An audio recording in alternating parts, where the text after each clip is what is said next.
If you don't know the truth about statements when it comes to insurance claims, my guide is going to definitely benefit you.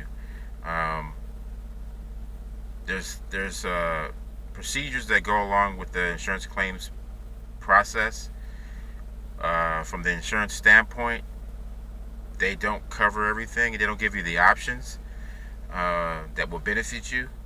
I cover that in my handbook, in my guide. I go over the alternatives to the traditional way of doing a statement, which is the recorded statement, and it puts you at an advantage, believe it or not. Um, and it's completely an option that you can use. It's legal. It's one of those things that it's one of those best kept secrets that insurance companies keep to themselves. But we cover it in my handbook. And when you discover this thing from my handbook, you'll have a revelation. I get this reaction from a lot of people I've talked to about this, people that know me, friends and family. So it's one of those concepts I want to get out there to people, and it's covered in the handbook. So you definitely want to check it out. This is like my number one thing.